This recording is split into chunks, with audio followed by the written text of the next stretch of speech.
Pessoal, tudo bom com vocês? Então, estamos na nossa segunda semana, né, de aula.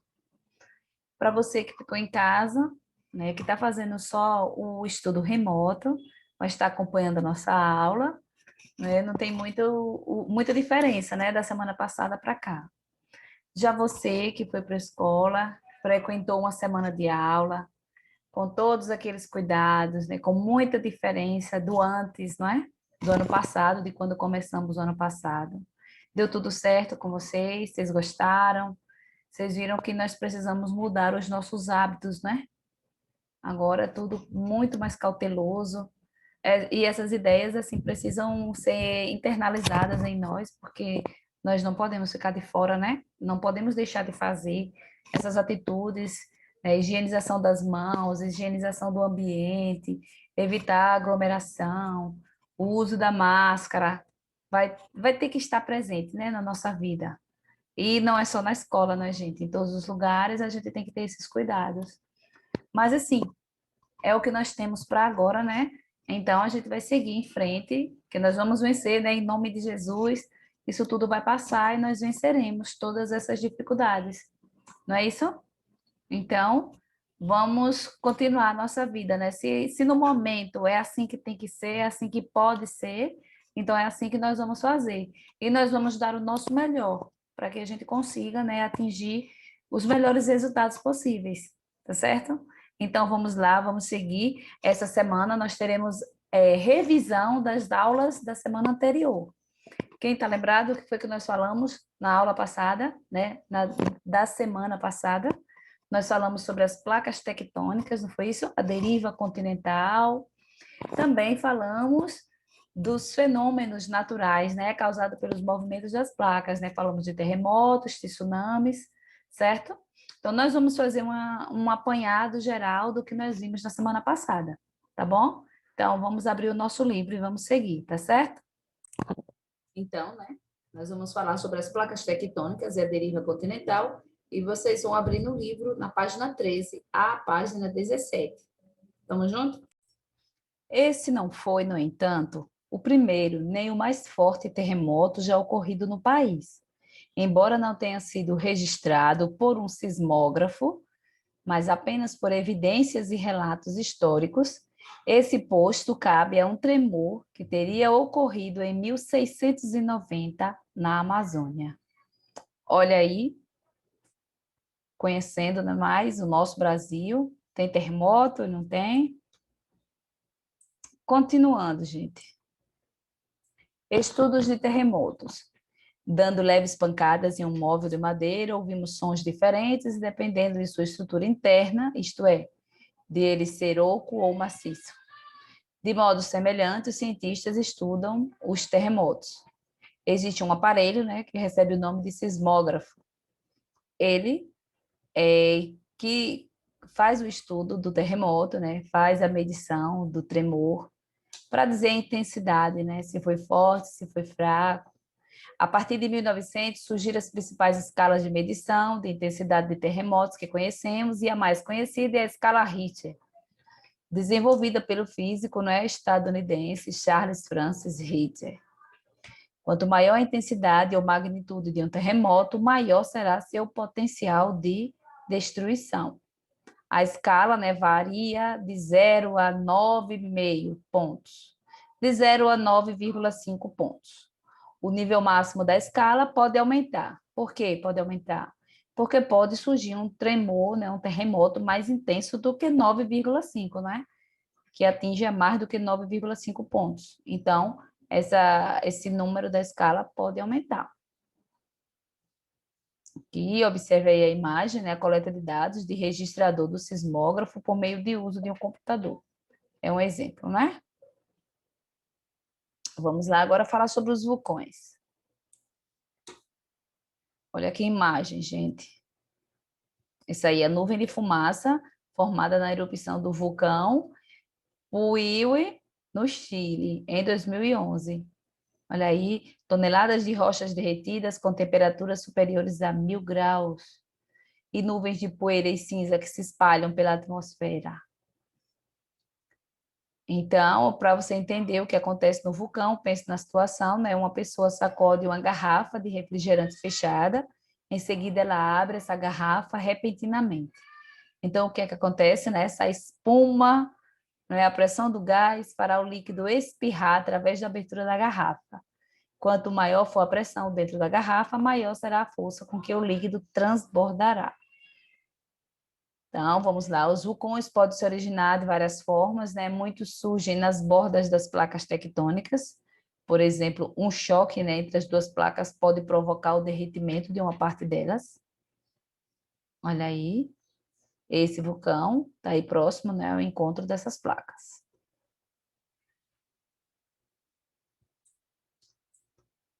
Sob a crosta terrestre, a porção superior do manto é formada por rochas derretidas, que é o magma. Ele pode subir até perto da superfície ao entrar em contato com a água subterrânea, provocar a formação de vapor. Se a pressão aumentar muito, o vapor acaba rompendo a superfície, então o magma é liberado. O magma são as rochas derretidas, né? É, o magma, quando ele é exposto, né, expelido pelo vulcão, quando ele chega à superfície, ele passa a se chamar lava. Daí é a lava do vulcão. Além de lava e cinza, o vulcão expele vapor de água e outros gases, como gás carbônico e gás de enxofre. Os vulcões também participam da formação de rochas, né, no planeta. Ao esfriar, a lava transforma-se em rocha ígnea ou rocha magmática, né, é a mesma coisa. Como estudamos, né, no ano passado, no sexto ano. Com o passar do tempo e a ocorrência dos processos de erosão e intemperismo, as rochas ígneas dão origem a solos ricos e férteis, já que as lavas e as cinzas são ricas em substâncias que servem de adubo para as plantas. Esse é um dos motivos pelos quais se formam cidades em volta de vulcões, apesar de não ser seguro. Gente, na imagem A é um vulcão aí em erupção no Equador, e na imagem B é um esquema, né, mostrando o reservatório de magma, a rocha é ígnea, né, que se resfriou já depois de ter saído, né, para a superfície. A cratera, a lava, a saída do magma. É o esquema, né, de como a gente vê por fora o vulcão. Então, é a ideia de como ele é por dentro. Efeitos das erupções vulcânicas. A lava expelida pelos vulcões pode causar um rastro de destruição por onde passa, matando plantas, animais e micro-organismos. Mas as cinzas vulcânicas se espalham por milhares de quilômetros quadrados, dando fertilidade ao solo. Os efeitos das erupções podem ainda alterar o clima global, porque liberam gases que favorecem o aumento do efeito estufa, como o gás carbônico. Além disso, dependendo do tamanho da erupção e da quantidade de material liberado, as partículas jogadas na atmosfera podem impedir a passagem dos raios do Sol, né, os raios solares, formando uma sombra e impedindo que o calor chegue à superfície. Estima-se que, por causa de suas características, as erupções vulcânicas tenham influenciado muito na dinâmica de certas civilizações, como a do Antigo Egito. Para realizar o plantio e colheita de alimentos e outros produtos, os egípcios dependiam das cheias do rio Nilo. O rio enchia quando chovia em grande quantidade no leste da África. Nos anos afetados por erupções vulcânicas, no entanto, as alterações climáticas prejudicavam a cheia do rio, o que trazia impactos enormes para a sociedade. Gente, nós já vimos, né? Falando sobre os vulcões ativos no planeta, nós já vimos que a coincidência entre as regiões onde ocorrem terremotos e onde há vulcões ativos. Já vimos quais são essas regiões, né? Onde são mais frequentes o acontecimento de vulcão e terremoto. Os vulcões ativos são aqueles que entram em erupção ou que apresentam outros sinais de atividade, e isso é chamado de vulcão ativo. O motivo você já sabe, essas regiões ficam nas bordas das placas tectônicas, não foi isso que nós vimos? Mais da metade dos vulcões ativos está na região do Oceano Pacífico, no chamado Círculo de Fogo, uma faixa que abrange o sul do Chile, os Andes, a América Central, o noroeste americano, a costa sudoeste do Canadá, o Alasca, o sul do Japão, o leste da China, as Filipinas, a Nova Guiné e a Nova Zelândia. Então, vamos aqui, observar a imagem. Essa região, né, avermelhada, chamada de Círculo de Fogo. Olha que em cada triângulo desse representa um vulcão ativo na superfície. Então, tem muitos vulcões, certo? No Brasil não existem vulcões ativos atualmente, mas há milhões de anos, quando o país se situava em uma área, né, de encontro de placas, erupções vulcânicas originaram ilhas como as do arquipélago de Fernando de Noronha, em Pernambuco. Aqui é uma foto, né, uma imagem real de lava de vulcão sendo despejada aí, certo? Pessoal, agora nós vamos dar seguimento à nossa atividade. Nós já respondemos várias questões dessa atividade, né, até a questão 7. Agora nós vamos fazer mais 3 questões, da 8 a 10. Então, vamos lá, vamos responder, né? A 8. Quanto mais distante uma região estiver dos pontos de encontro ou de afastamento entre duas placas tectônicas, menor ou maior é a chance de ocorrerem terremotos. E aí, gente, quanto mais distante das bordas das placas, né, da região de encontro de placas, é maior ou menor a chance de ocorrerem terremotos. Nós já sabemos que as regiões das bordas são frequentes, né, a ocorrência de terremotos e vulcões. Então, quanto mais distante, menor vai ser a chance de ocorrerem, né?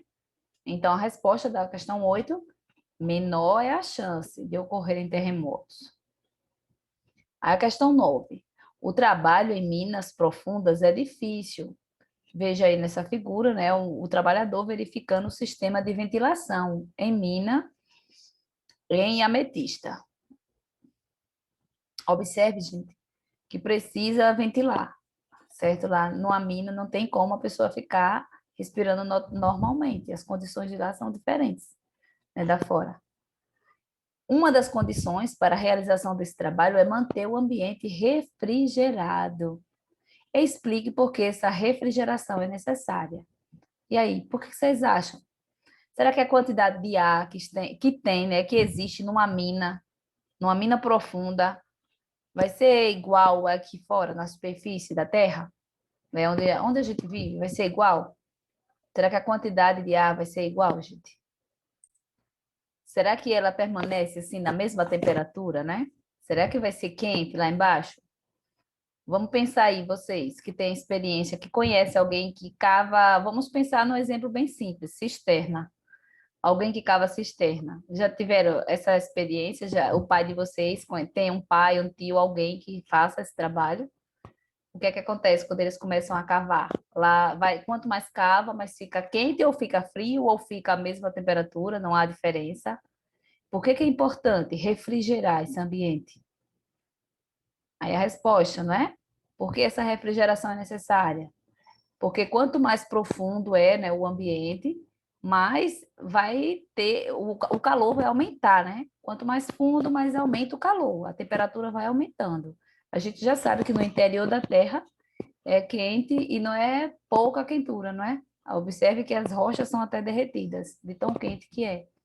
Então, à medida que vai cavando, que vai ficando mais profundo, o calor vai aumentando. E aí não tem como ficar naturalmente, sem poder refrigerar. A quantidade de ar modifica, o calor aumenta, aí fica difícil. Então, precisa desse sistema, né, de ventilação para as pessoas, né, o pessoal poder trabalhar. Aí a questão 10. Explique por que os vulcões podem ser úteis nas pesquisas sobre o interior da Terra. Vamos lá, vamos relacionar o vulcão ao interior da Terra. O que é que tem a ver vulcão com o interior da Terra, gente? Porque o vulcão é aqui fora. Aí o que é que tem a ver? O que é que sai do vulcão? A lava. E a lava vem de onde? Do magma. E o magma fica onde? No interior da Terra. Então, é por isso que ele é tão importante, né? Eles podem ser bastante úteis. Eu não consigo ir lá no interior, mas o interior vem até nós, né? O interior vem até mim, então eu vou saber o que tem lá pelo que sai, certo? Então, dessa maneira, os vulcões podem ser úteis, sim. para as pesquisas sobre o interior da Terra. Então, vocês respondem aí, certo? Observando o material, né, que sai do magma, que sai pelo vulcão, vem de lá do interior da Terra. Então, assim, se a gente não consegue ir lá, a gente sabe o que tem lá, certo? Gente, tem outra atividade, essa aqui, de olho no texto. Nós vamos ler esse texto e vamos responder essas questões, tá certo? Macacos da América do Sul tiveram origem na África, dizem cientistas. Olha aí, gente, vamos lembrar lá da teoria das placas tectônicas, né, a deriva continental. Lembram da placa americana, lá, América do Sul, coladinha na África, com os mesmos fósseis, contorno, rochas. Vamos aí. Depois de analisar 3 fósseis de dentes de macacos extintos encontrados na Amazônia peruana, cientistas encontraram fortes indícios de que os macacos sul-americanos vieram da África. Os novos fósseis demonstram que os macacos chegaram pela primeira vez no continente sul-americano há pelo menos 36 milhões de anos, gente.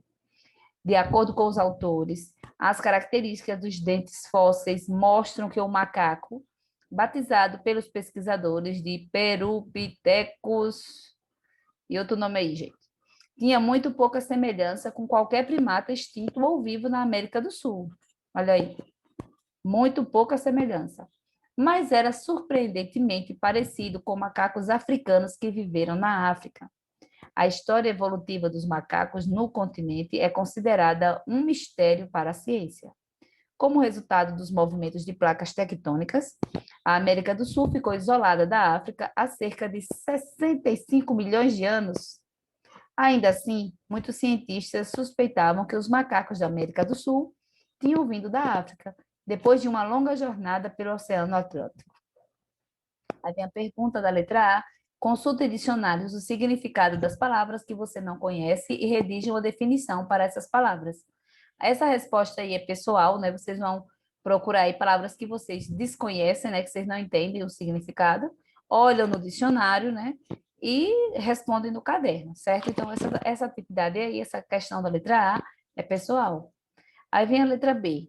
Qual mistério da ciência é discutido pelo texto? E aí, gente, o que é que está sendo apresentado por esse texto? Qual o mistério da ciência? A origem evolutiva, né, desses macacos da América do Sul, não é? Qual é a ideia que eles apresentam? Que eles tiveram origem na África, certo? Então, a origem evolutiva. A letra C. Como a deriva dos continentes explica o formato complementar entre a costa do Brasil e o litoral da África? E aí, como é que a deriva dos continentes explica o formato? Vamos lá. De acordo com a deriva continental, de acordo com essa teoria, né? Como é que eles se completam? Como é que eles se encaixam? Então, devido ao estudo, né, de terremotos e outros acontecimentos geológicos, né, eles descobriram que a Terra, a crosta terrestre, né, fica sob uma camada, sobre placas tectônicas que se movem. Então, essa é a teoria das placas.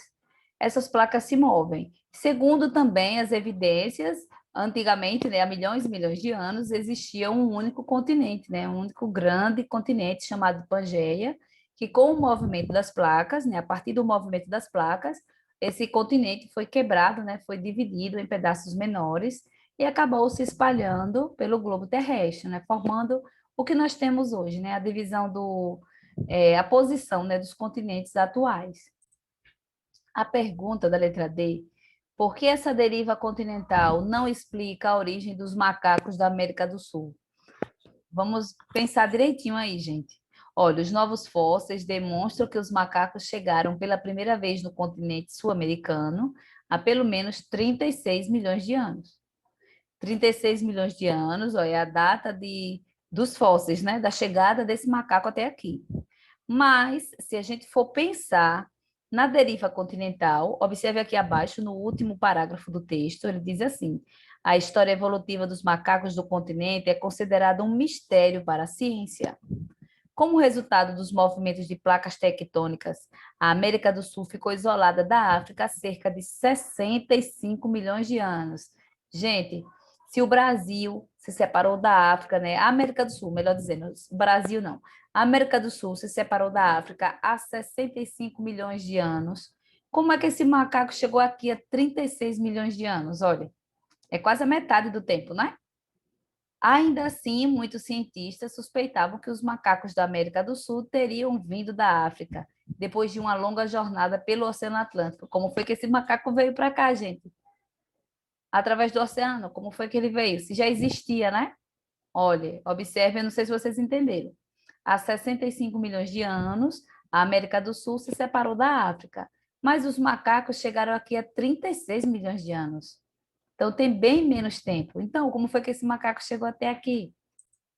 Então, essa é a questão. É por isso que a deriva continental não explica a origem desses macacos, certo?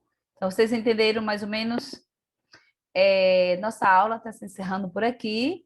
Fiquem com Deus e até a próxima. Tchauzinho.